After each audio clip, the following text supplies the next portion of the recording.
actually, when I am using the regex or manually checking the dictionary, the dictionary use new paper, I didn't find the first word at all.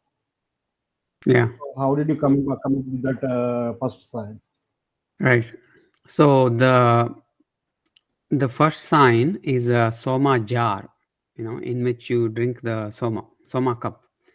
And the word for that in Shatapatha Brahmana is Anshu. Okay. So all Indus signs are the first letters of their names, of the image they represent, which is pretty normal, way of creating alphabets. The alphabet we use today, when it was started by the Phoenicians, it was pretty much similar. The letter A was the shape of a bull's head, and the word for bull in their language is Alep. So Alep became alpha, became like A. Okay. So in our in Indus script, the sign for an is from Ansha. Okay. So what is, if you look at all the letters in the, let me actually see if I can share this paper. Yeah, maybe this is better. So you see this little jar here. I don't know if you can see my arrow. Yes, so this is the jar sign. And it represents Anshu.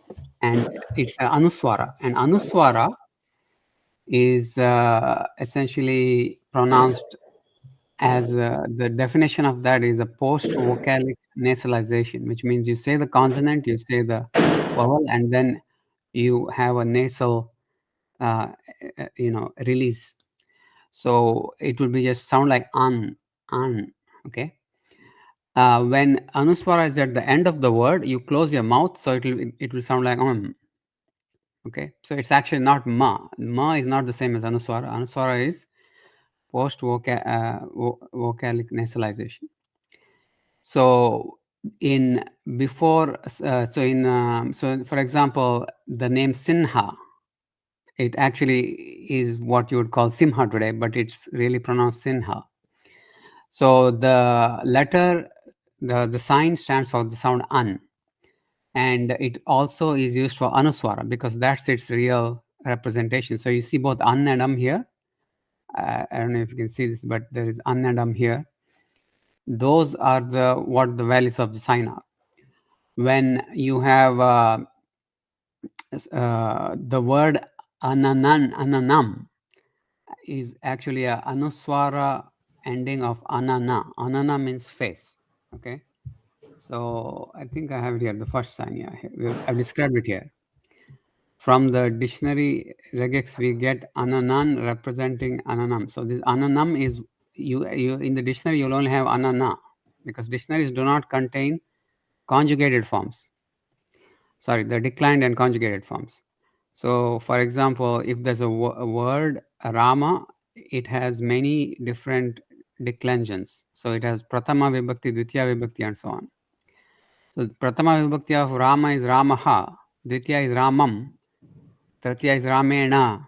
So Ramena and all of this, they don't put in the dictionary.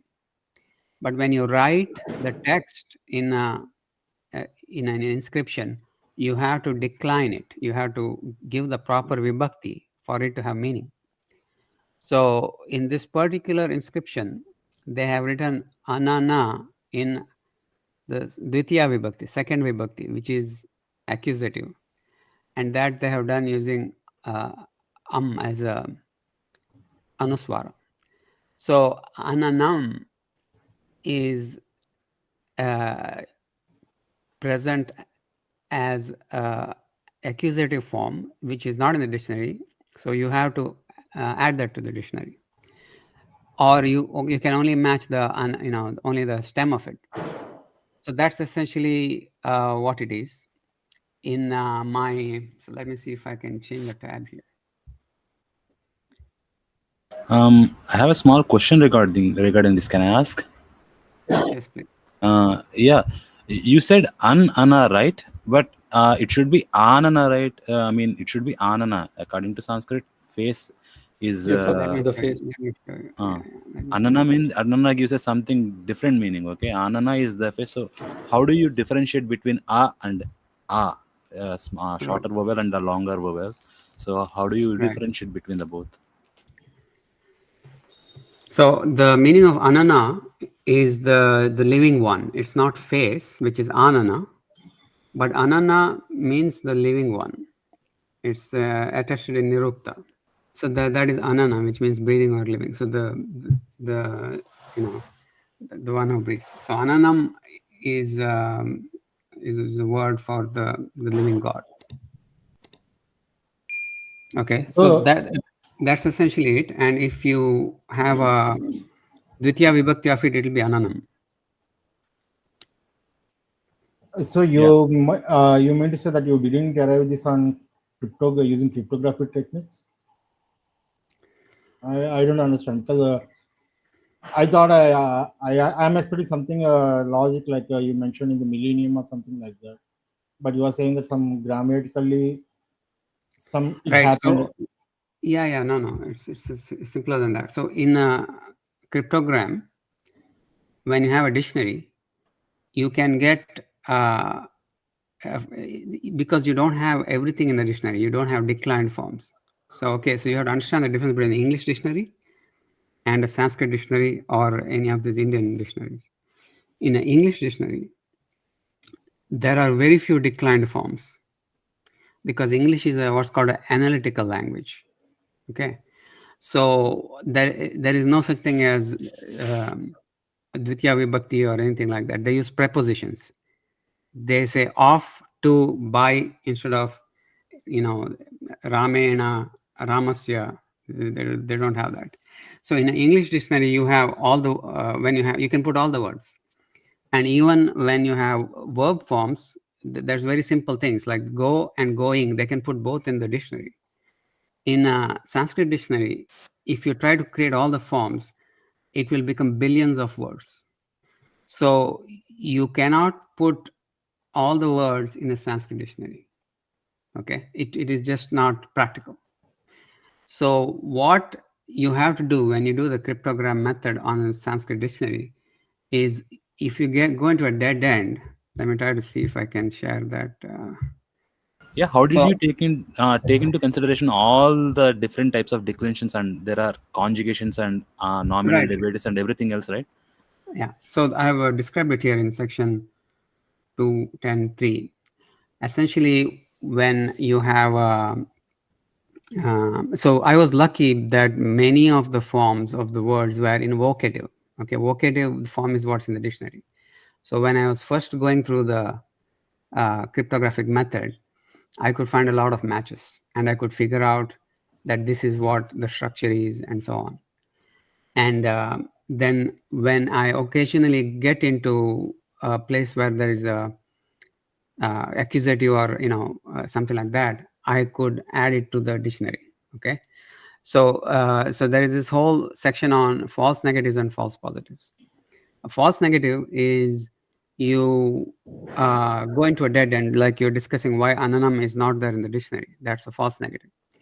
It's a negative because you don't have it in the dictionary. It's a false negative because it's still a legal word. Okay, so when there's a false negative in the cryptogram method, you are supposed to add that word to the dictionary, and as long as it's a legal word, that is what is expected. Okay, you cannot add an illegal word. Okay, you cannot just make garbage random strings and put it in the dictionary. But for example, let's say in some dictionary knowing is missing, but know is there, you can add the word knowing because it's a legal word. Okay, because remember, dictionary is, there are many dictionaries, and dictionaries have different number of words, and they are for different purposes. Okay, so for example, in when you play Scrabble, there's a Scrabble dictionary that is only for that game. There are other medical dictionaries which have other words. Okay, so what so the question is, what dictionary are you going to use for Indus Script? Okay, so I used the Monier-Williams dictionary because it was a downloadable dictionary. There are many other dictionaries, but when you find that you get a partial match, so when you do regular expression, you get a partial match. So if you have a string of 4 or 5 signs, and you try to match them bit by bit, you will get part of the, so even if you don't get the whole word, you will get part of the word. And when you get a part of the word, you can see if the next thing is a accusative, is a conjugated form. So what happened with the ananam is that there are, let me show you the actual derivation. So that jar sign is present at the end of many inscriptions, like almost 1/3 or one half of the inscriptions. So that was a sign that it is, and by the way, this is a pre-existing research. I didn't think it up, that the jar sign is some kind of declension or conjugation because it's present as an ending. So now when there is a declension, you have to think what declension could it be? It could be either prathama vibhakti, which is visarga, dvitiya, which is an, or the others are much rarer. Okay, so when you have only those two, if you have a inscription with 3 of those, it can only be an. The proof itself essentially is the word itself, and the fact that there is just one sign, that means there should also be a legal word, and the fact that there are so many terminal anuswaras there are, at the end of every inscription, at the end of many inscriptions. So the only possible value for this is an. Okay, I mean, I hope that is clear.